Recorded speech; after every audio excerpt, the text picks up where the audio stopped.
Welcome to this new lesson.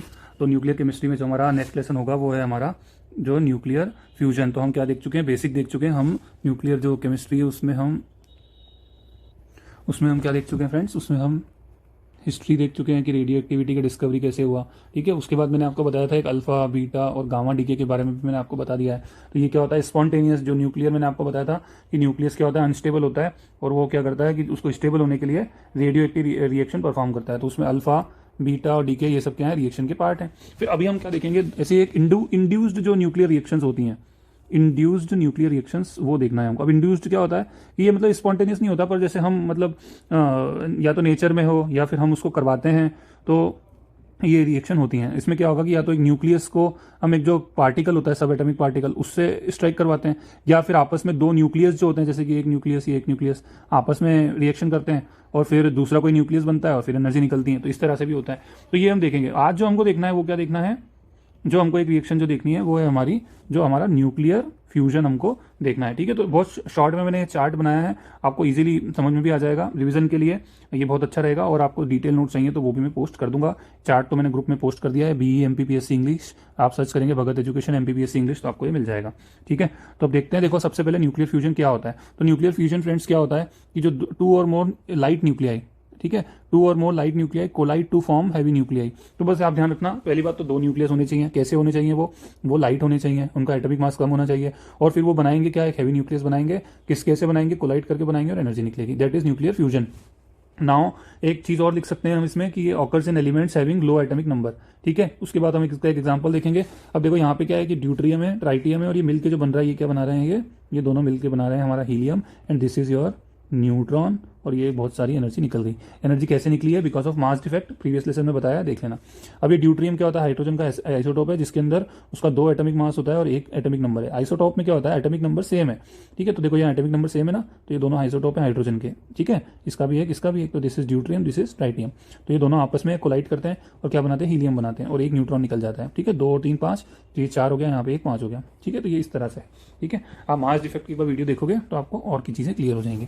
अच्छा, nuclear fusion जो है, ध्यान रखना कि जो सन में जो सन हो गया या फिर दूसरे जो स्टार हो गए उनमें जो एनर्जी निकलती है वो जस्ट बिकॉज ऑफ किसके कारण निकलती है, वो न्यूक्लियर फ्यूजन के कारण ही निकलती है। तो उनमें क्या रिएक्शन होती है, उनमें फ्रेंड्स क्या रिएक्शन होती है, उनमें फ्रेंड्स रिएक्शन होती है कि जो चार हाइड्रोजन होते हैं, ये जो चार हाइड्रोजन होते हैं ये क्या करते हैं, आपस में कोलाइड करते हैं। चार हाइड्रोजन, ठीक है, ये लिखा ना 1 1H, that means they are hydrogen. चार हाइड्रोजन कोलाइड करते हैं तो क्या बनता है, एक हीलियम मॉलिक्यूल बनता है और उसके बाद दो पॉजिट्रॉन निकलते हैं। पॉजिट्रॉन में क्या होता है फ्रेंड्स, इसमें जो मास होता है वो जीरो होता है और जो इसका जो चार्ज होता है वो +1 होता है। ये इलेक्ट्रॉन के जस्ट अपोजिट है। ठीक है, इलेक्ट्रॉन में क्या होता है, मास जीरो होता है, चार्ज नेगेटिव होता है, इसमें उल्टा है। तो ये जो होता है आपका चार हाइड्रोजन करके चार एक हीलियम बनता है और दो पॉजिट्रॉन निकल जाते हैं, लॉट्स ऑफ एनर्जी। तो ये ध्यान रखना कि फ्यूजन रिएक्शन जो सन में और स्टार में होती है वो इसमें होती है। ठीक है, तो हमने एक पार्ट देख लिया।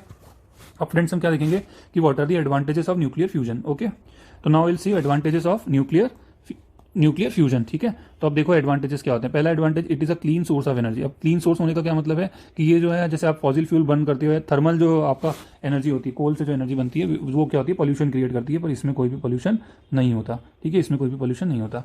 उसके बाद एबंडेंट एनर्जी, इसमें एनर्जी बहुत ज़्यादा मिलती है। ठीक है, उसके बाद ये सस्टेनेबल है। सस्टेनेबल मतलब फॉसिल फ्यूल तो क्या है, खत्म हो जाएंगे। व्हाट है सस्टेनेबल, कि जो फ्यूचर अभी प्रेजेंट में भी यूज हो जाए और फ्यूचर के जो हमारी जनरेशन है उनके लिए खत्म ना हो।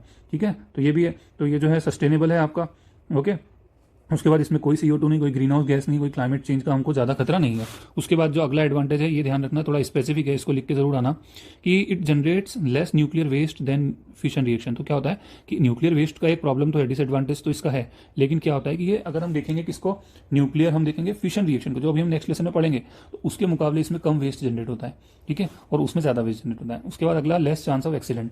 तो अगर आप फिशन से कंपेयर करोगे न्यूक्लियर फिशन, तो उसमें क्या होता है, आपने देखा होगा कि न्यूक्लियर जो ये रिएक्टर्स होते हैं उसमें एक्सीडेंट हुए भी हैं।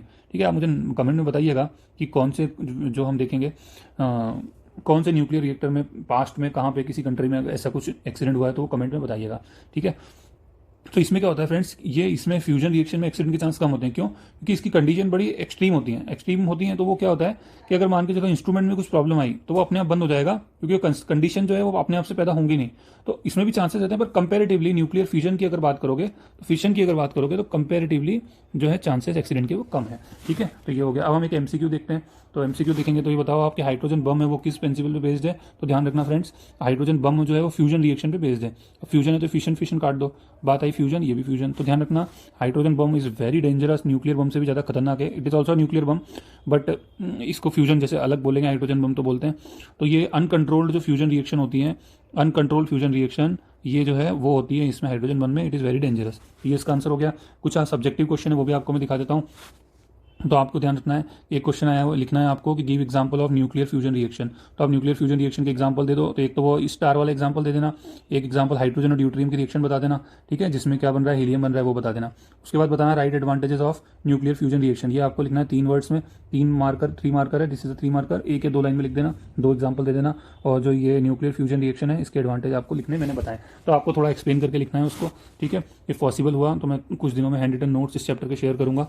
ठीक है, तब तक के लिए आप जो ये आंसर्स हैं मुझे 7001290079 पे जो है आप व्हाट्सएप कर दीजिएगा, और इंग्लिश में लिखिएगा, ब्लैंक शीट पे लिखिएगा। ठीक है, और अपना नाम और फ़ोन नंबर, ईमेल आईडी सब लिखिएगा, तो मैं उसको इवैल्यूएट करके जल्दी से जल्दी भेज दूंगा। ओके फ्रेंड्स, प्लीज़ इंग्लिश वाले भेजिएगा। अभी हिंदी की फैकल्टी अभी नहीं है हमारे पास, तो अभी सिर्फ हम इंग्लिश वाले स्टूडेंट्स की हेल्प कर रहे हैं। ठीक है, हिंदी वाले कुछ गाइडेंस की ज़रूरत हो तो मैसेज कर सकते हैं। Okay friend, thank you so much.